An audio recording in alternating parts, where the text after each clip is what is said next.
Alright guys, such coming again today. I hope you're doing well and enjoying your day. So far, OpTic are back in action again today. Can they get their first victory on the board with MercuLes in the lineup? But whatever happens this evening, even though it may have massive implications for the World Championship qualification at the end of the season, is this good news for OpTic? Regardless, they've managed to secure MercuLes. That's the big talking point of the OpTic guys last night, is that whatever happens over the next couple of weekends, this is almost certainly a good idea in the future. Very much enjoyed your thoughts in the comments. Hit the like button if you enjoy. Subscribe if you're new as always. I greatly appreciate it. Plenty to get into today. Wanted to start again with the discussion on FaZe. What's going on over there? Because last weekend was fantastic, right? They took down Surge in 5, then they 3-0'd Thieves, which was like, wow, FaZe are back. Their hardpoint's looking good. They slammed Thieves on rewinds. That was pretty unexpected. But then they played Cloud9 yesterday, and look, Cloud9, their first weekend as a new team, they looked pretty good, but they still got beaten by Toronto 3-1, and the final 3 maps of that series weren't really that close. I mean, you know, they were kind of competitive, but Toronto handled business against Cloud9,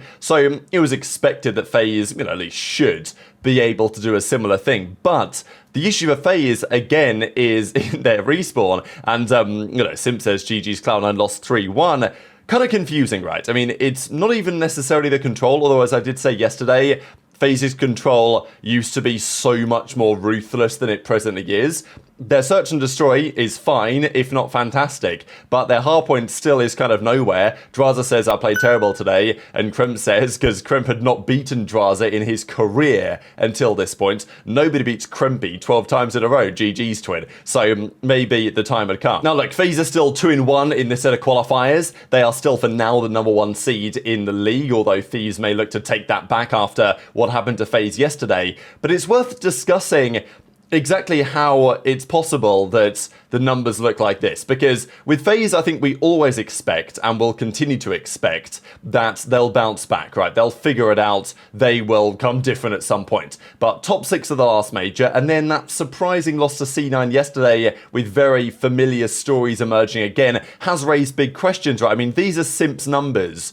You just don't really see this from Simp. Like, his search and destroy has, if anything, got better. I mean, his search at the start of the year incredibly well, and has maybe got even better. His control has been pretty similar all year, really. But look at the hardpoints. The first in the qualifier in Major 1, qualifiers Major 1, he had a 1.1, pretty much standard across everything. But as soon as the Major 3 qualifiers got underway, 0.89, 0.95 at the major, and since the major, he's at a 0.81 in hardpoint, and even kills per 10 down in the 22s, they were in the 25s. Objective per 10 is pretty similar, but yeah, it's just very strange to see Simp.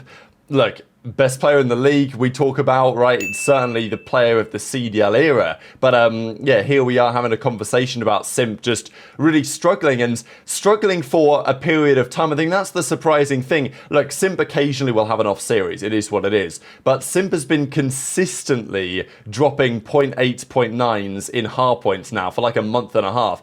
I'm not saying that he won't get out of it, because I think that he will. It's Simp. But what I'm saying is that it's pretty unprecedented for a player of Simp's caliber, and certainly Simp himself, to have a period of, even 6 weeks where he's, not looking great. It's happened on occasion for a couple of weeks, couple of qualifier weekends here and there. Simp struggles in a certain mode, then turns it around.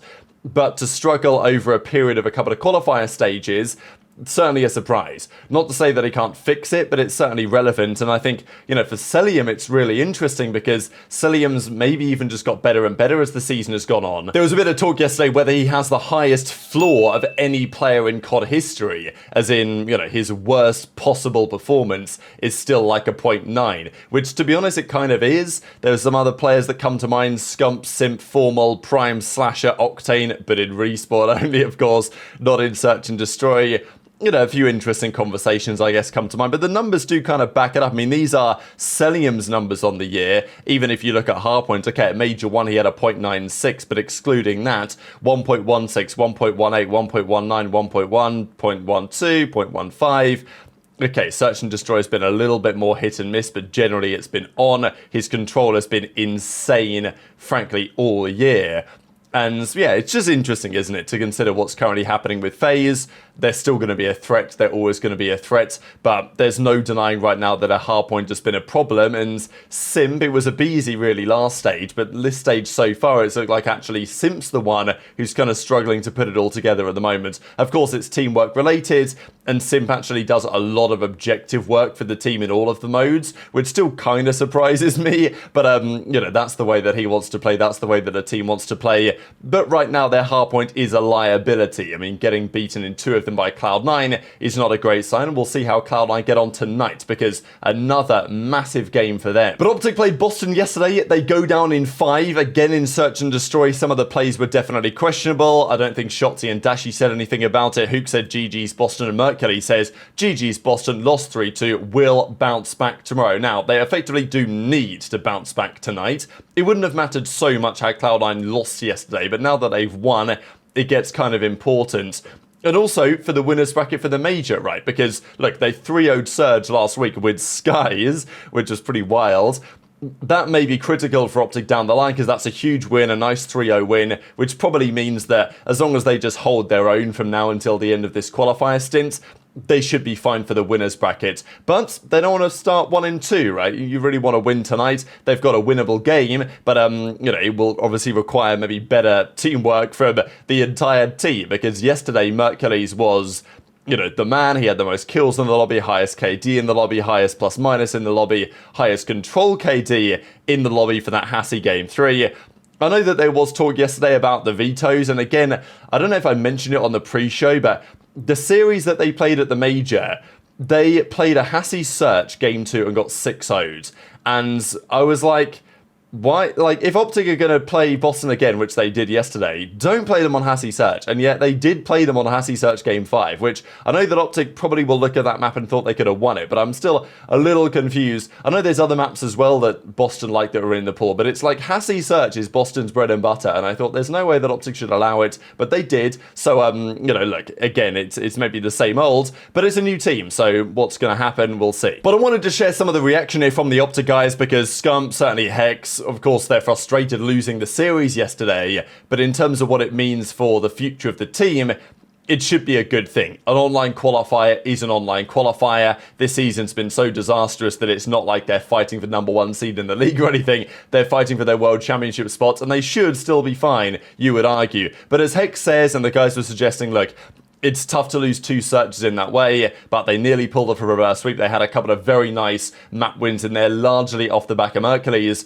And it's clearly giving these guys a lot of hope that they've made the right call, and that MercuLes could potentially be a crucial member of the future of their franchise. The roster itself probably feels a similar way, to be like, okay, look, this is, you know, Hex has made the right call. He stepped in when we were making questionable decisions, made the right call bringing in MercuLes, but now, of course, it is a matter of executing, certainly when it comes down to search and destroy. And today, playing Ravens, a team that's known for their good search, that will be a priority. He misses the timing. Gets the we first. find one at the very least, but there is not enough options or time now for the young MercuLes. Wait, oh my god. Wait, oh my god. Gotta climb up, Merc. Oh my god. Good try. Nice try. Hey, listen, I like it. He actually almost fucking did that. I love what I'm seeing. I like it. We lost it. Who cares? Started off Move slow, on, man. move Went down on, 2-0. move on. Woo! I mean, that Hey. Snoopy 1v2 was huge. Listen, I'm gonna be honest. No matter the outcome, and I know that obviously we haven't had the best season, but what I saw just now on this last match gives me The kid's the real utmost deal. hope Yeah, he's for shooting our for near sure. future. For our near future. He's making good plays too. Just a slow start to the series. Good bounce back 3-4, and then unfortunately, couple rounds don't go my our way God. there. That 1v2 from Snoopy was huge. I'm gonna go dap him up. Let him know that he did his thing. I mean, right there as well. Just we just should have wrapped that. I mean, it's a 3v2. We keep trying to fight into it. It's just, we should have just got out of there. They're obviously all going to be there at that The point. thing would be is like you either gonna go or not. Yeah, if you lose the first, if you lose that, if you you get lose trapped rock there- and lose numbers, just get the fuck out. Bro, you got to try to it's repinch or something. like- Trying to chow those headies, you're just asking for it. Think about what you see this clip of Dylan Envoy saying that there's not a lot of talent in challengers. Do you think he's faded for that? No, you don't think there's a lot of talent? Nah. Really? Like, I don't think he's too faded. I mean, there is talent, but there's not like a lot this year at least. Because there's a thing where it's like a friendship league and all that. Do you believe in any of that? Yeah. It is a friendship league? I mean, yeah. Like, you gotta be friends and then they pick you. There's some pros that would, like, they're not good. Like, they could be replaced by, like, a few challengers kids, I feel like. Really? Interesting. So you're somewhere in the middle, probably. Seems like. Because Dylan's getting... like, there is talent, right but there's just not a lot of it, you know? Yeah, I get that. Pretty spicy as well out of MercuLes, of course. There was the comment from Envoy a while ago saying that there's not enough talent in challenges to effectively finance or to make it justifiable to expand the league by 4 more teams. That may still be justifiable, but as MercuLes says, yeah, look, there are some kids down there in challenges, and some of these pros just ain't good, right? So they need to go. Some of the challenges kids need to come in. And look, who MercuLes is talking about, we'll leave that up to the imagination, let's say. But I thought it was pretty fascinating anyway. He also mentions how his, let's say, codfather, as it were, was this guy Zealot. Now, this was the guy who was with him in this 1 versus 2 clip, of course, who kind of helped him back in the day. And, well, I'll share this pretty funny clip to close out the video because Shotzzy reacted to it last night and kind of broke down a little bit more of the full story. But let's talk about the games for today. This is going to be a big, important one for Cloud9 and Miami. Kind of wild, actually, if you look at their records since Stage 3 to the present day. Gentlemate are 0-7, Falcons are 2-7, Cloud9 are up to 2-6, Rock are 2-6, Ravens 3-6, OpTic are 4-5, Boston 5-4, then Surge, even at 7-5, which is kind of interesting. But of course, like, you know, you make it deep in tournaments, then you might have to lose from winners and then in losers. So, you know, okay, 7-5 probably doesn't quite do justice to how good Surge have been because of, you know, the bracket related stuff, let's say. But still, Toronto 10-3, Miami 9-3 in their matches since the start of Stage 3. Better than Thieves, better than FaZe, better than Surge. But today is a real juicy day. Tomorrow the matches, maybe not quite so much. Still interesting, but not what today is. So, Heretics Cloud9, massive game. C9 desperately need the 10 points. Every 10 points they get puts more pressure on OpTic. Can they win it? They definitely can. I mean, they beat FaZe yesterday. Heretics will feel confident, but I think I'm actually picking Cloud9 in this one. Like, I don't know. I just kind of believe in this idea that Cloud9 have, like, more on the line, as it were, so they're going to be going much harder. But Heretics could easily win. Kind of tough to say. If it goes 5, who wins? Might lean Heretics' way, but I still have some questions on them in Search and Destroy. So, I don't know. Honestly, a really tough series to call. Heretics should be the favourites. Like, they should be the better team. They certainly have seemed like that yesterday, or like so far. But even yesterday against Falcons wasn't exactly clean. So, I think it could go either way, this one. Rook are Gentlemates.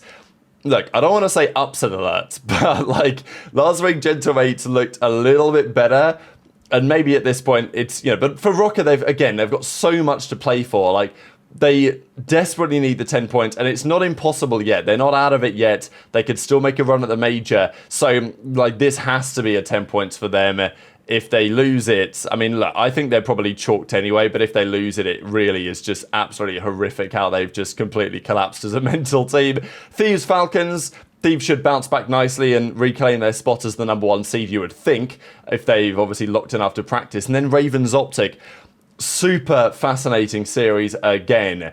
They played Boston yesterday, but Ravens 3-0'd Boston last weekend. So Ravens might be back. I mean, Dylan Rex has been looking pretty good.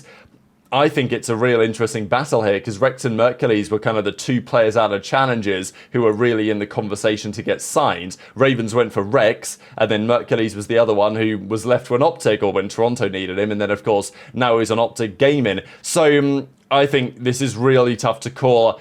OpTic 3-1 feels reasonable, but again, if it goes 5...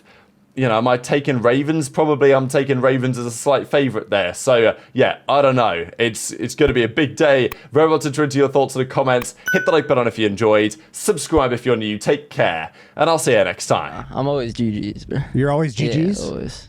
So, wait, you started competing last year? Yeah, in challengers. But I've always played S&D. So you're an S&D kid. Yeah. Who would you say is your codfather? Who taught you the ropes? Z-Lot. Z-Lot? Yeah, you know? I don't know Z-Lot. All right, someone we'd know. Bro, Chad, you know what's correct? Bro, I used to play against this kid, bro. I'm telling you.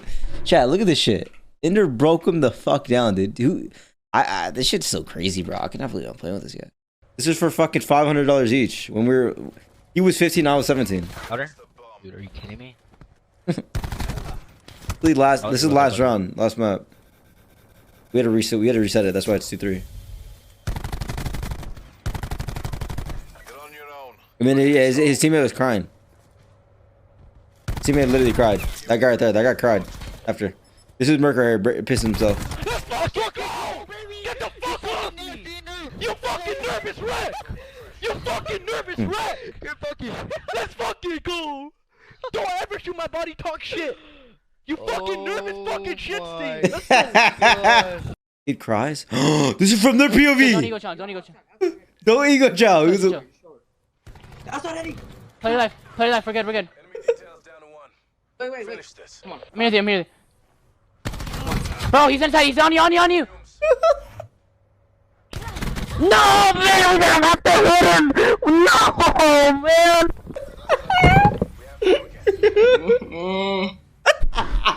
Oh, man! Lose last map like that. Bro, come on, man.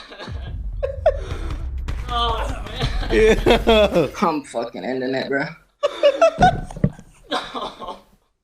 I'm out. Yeah, I forgot about this perspective. What the fuck?